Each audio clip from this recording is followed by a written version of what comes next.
Sean Diddy Combs has sold his majority stake in his cable network Revolt, and the equity has been bought out by employees. The announcement was made today, of course. Sean Combs launched Revolt in 2013, has owned it for the last 11 years. He stepped down as chairman in November after a series of sexual misconduct lawsuits and allegations, beginning with his ex, Cassie Ventura.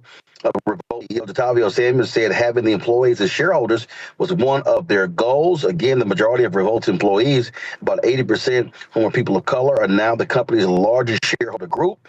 The initial value of Diddy's share in the company is reportedly unclear, but y'all know I got good sources. It's about $50 million. So see now what happens with Revolt coming soon.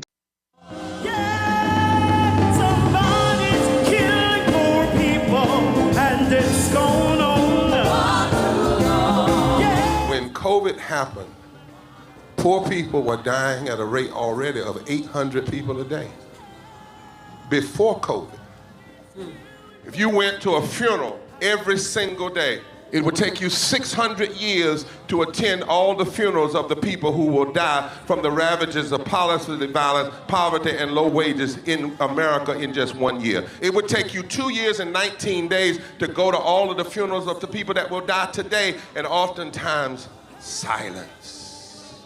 Nobody talks about this political genocide, but we are determined today to remember their death and be a resurrection of voting power and voice power like never before. Economic justice and saving this democracy are deeply connected. We, as a nation, must listen to the demands of the poor, who are pushing and will continue to push political candidates and elected leaders to lift from the bottom so that everybody can rise. We are the poor, the marginalized, and the underpaid.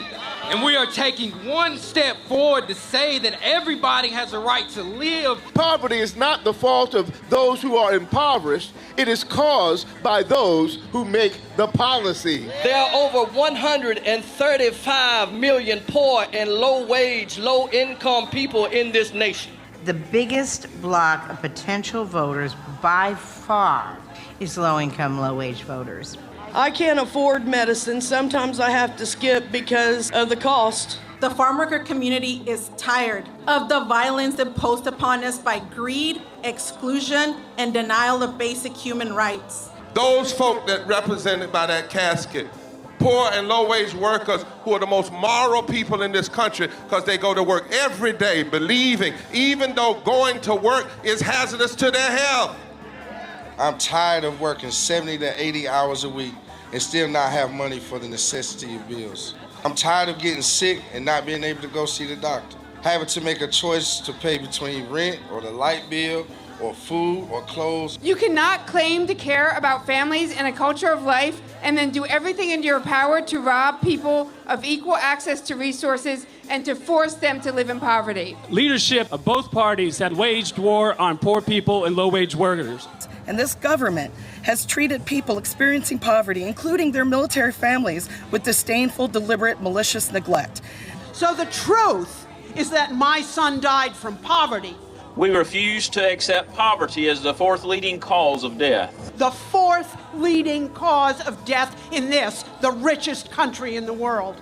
We march today for our children and the generations to come. And we need to do it with the loudest voices possible, the biggest actions possible. We will voice our demands and register our vote. When we stand up and when we stand together, things change. There is the electorate that is, and then there is the electorate that should be. 34 million eligible poor and low-income voters did not vote in 2016. If just 20% of those voters in swing states were mobilized around an agenda, they could change the political outcome of every election.